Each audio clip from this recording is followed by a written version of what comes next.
Craig S. Zahler, director of Bone Tomahawk and Brawl in Cell Block 99, for his most recent movie Dragged Across Concrete, brought back Vince Vaughn from his second movie and added Mel Gibson.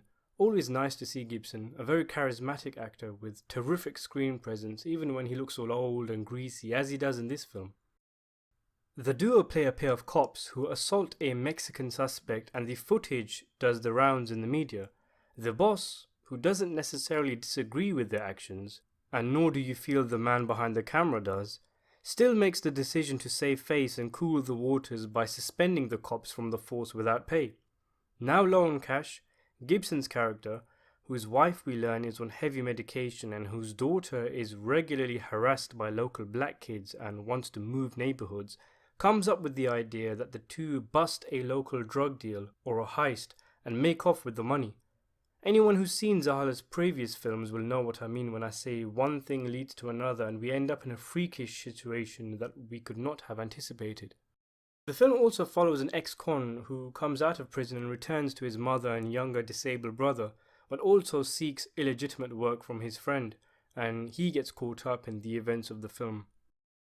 In spite of its name, this movie is not nearly as violent as the previous two films from the director, but Dragged Across Concrete is very long, clocking in at around 2 hours and 40 minutes.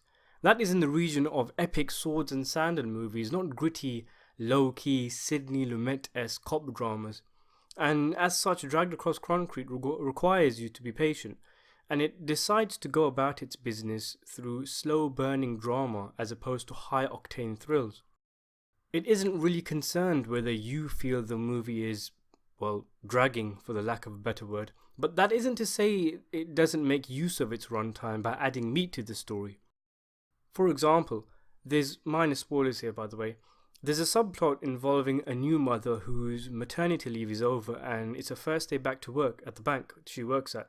She struggles leaving her child and is very uncomfortable returning back to work, but her husband remains firm in telling her she must go back to work. We feel for her, that's life, but we still empathize with her pain in this situation. But then the cruel coincidence occurs, which is that a bank robbery occurs moments after she walks into the building. During the robbery, a very tense scene, she ends up getting shot and killed. A very sad end to this character, and it's something that we ponder on later on during the movie's quieter moments of Gibson and Vaughn at a police stakeout, munching noisily on snacks while they wait for leads. Now, this isn't a main character, it isn't even a supporting character. You could cut it and it wouldn't make a difference to the overall film. And there's no doubt that in a mainstream film such a scene would be cut for fear of padding out the runtime, but it adds something to the movie. It gives it a bit of juice, adds a bit more meat to the story. If it was cut, it wouldn't make the film worse. It would just make it a different beast, a tighter, more lean one. But that's not something Dragged Across Concrete is aiming to be. An argument can be made, a legitimate argument, that the movie is heavily right-wing and has racist overtones. I don't think it would come as a shock to audiences after seeing Zahler's films if he turned out to be right-wing, but is his film racist? Well, the character of Gibson certainly is, which makes for an interesting casting choice there. Does that harm the film? I don't think so. There was a few uncomfortable moments, and the film is very aggressive in its anti-PC stance. As extremely preachy as a lot of modern day films are, this movie is as strong in the other direction, with characters literally preaching their racist beliefs. But I thought it added to the movie. It made things more interesting having these three-dimensional flawed characters. There's no Captain America here, no morally upright person who we can turn to make everyone hold hands in the end. It's quite simply a grim car trip with two slippery cops on a stakeout gone crazy. The bad guys in this film I found very scary and freakish. They were eerily similar in their masks, gear and weapons to mass shooters that have been in the news recently. They had utterly no regard for human life and were filled with contempt and yet often remained calm in their demeanor like robots. It's chilling knowing there are people like this out there. The film has a really weird feeling to it. It's really ugly in terms of the color and visuals. The way it's shot is flat, there's not a lot of energy, it's dry, and there's something about it that makes you feel sick, and when it's finished you think to yourself, well okay then.